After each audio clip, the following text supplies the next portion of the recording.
other quote or motto would be, everything has a season.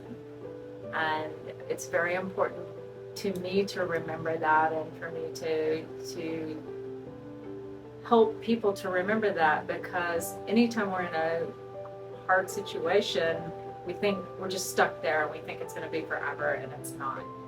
All we have to do is look at nature, and nature has seasons, so do we, because we're all one.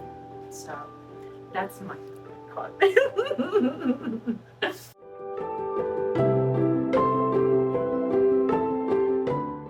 Well, it wasn't my choice. The universe kind of delivered me a pretty traumatic experience right, 2 weeks before my 50th birthday. So it was kind of a wake-up call, and I really was kind of still struggle with it at times at 55, but everything happens for a reason. Again, everything has a season. So I don't think that I was overly worried about being 50. I've had a pretty full life so far, so in some ways it feels like I'm much older than that. So it was an interesting 50. Let's put it that way.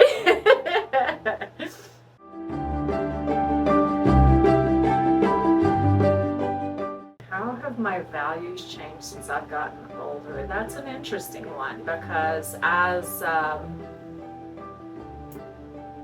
I was an early mom. I was a mom at 20, and then got married and had more kids, and so my values were focused around family and my children, which I will never change, but it did also, there was a lot of self-neglect for the betterment of my family, and I think that as I've gotten to be this age of being 55, I realized that that was my journey, and I have to have grace with myself, but there was a lot of not taking care of myself, and we really can't give out of an empty vessel. So I would say definitely I'm shifting over the last probably 10 years, been shifting about really learning, what do I want, who am I, and what fills me up and what excites me, and then how can I help other people not kind of fall into that trap of I'm married and have kids, and what I want and what I need don't matter because it's them. So there's a good balance there, and I kind of went one way, and so I think that's probably the thing that's really changed in my values. But ultimately it's always been about love. So I guess in some respects it hasn't changed at all. It's just how I do it.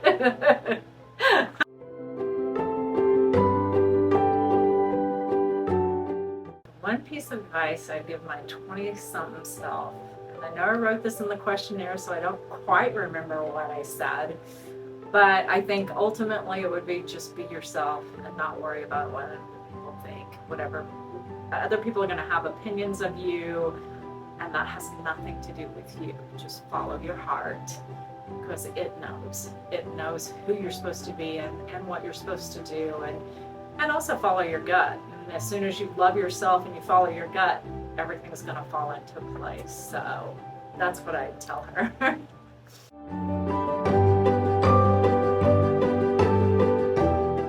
The most confident I've ever been was when I was having my babies.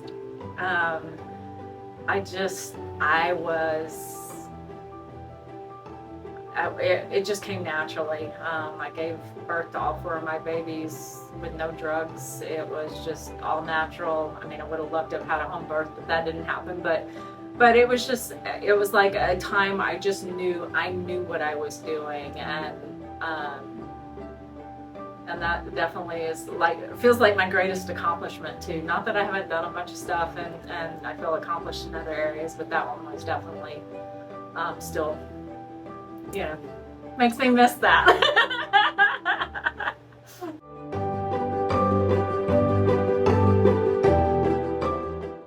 mean, I think they're angry with us. I think they perceive us as setting them up for failure. So I guess they perceive us as takers, maybe? I am not sure. Because really the only young people I'm around are my children, so they're not going to actually tell me too much. I mean, although we talk a lot, but they tend to talk more about the boomers than my generation. So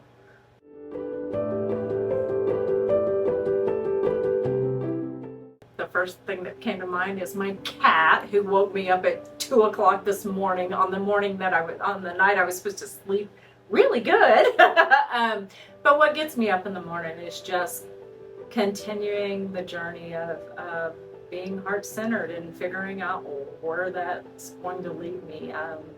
Being the best version of who I am for my children, but also first and foremost for myself. It's an ever-changing journey, but for figuring out how that I can help others with that too, because we are living in a world that's full of a lot of people who don't feel like they're worthy. And so I think that I keep getting up because I know at some point I'm gonna be following, I am following the right direction. I mean, there isn't a right or wrong, but as far as like just there's going to be that day where I just go, aha, okay, now I know, and I'll see it. I mean, and sometimes when somebody will email me something and say how I've spoken into them, then those are also the reminders when I'm getting up, going, oh God, I'm so tired, but oh wait, nope, gotta get up, get up and keep going. So.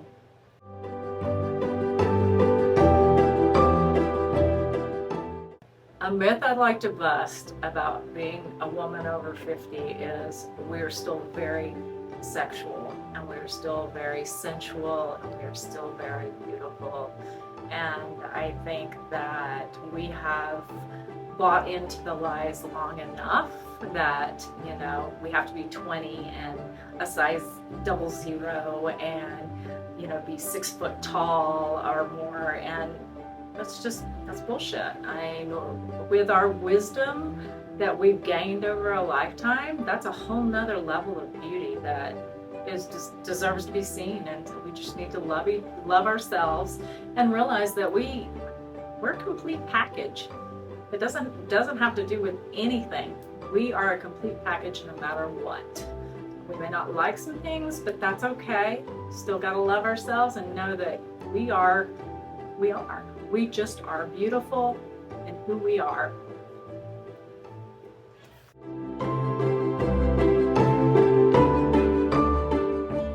Do not feel that women over 50 are fairly represented in media, social media, advertising. I think it's starting to get a little better, but not nearly enough. I think that it still puts us at looking at a bunch of 20-somethings and keeping us in our head about, oh, well, that's what beauty is, and not seeing women, mature women, owning their beauty. And I think that it really needs to change. And I wish I could figure out how to help that happen.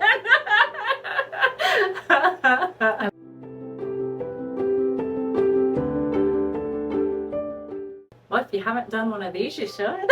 No, I mean, I really, again, as I've said, I'm a firm believer in every woman should have a professional photo shoot done.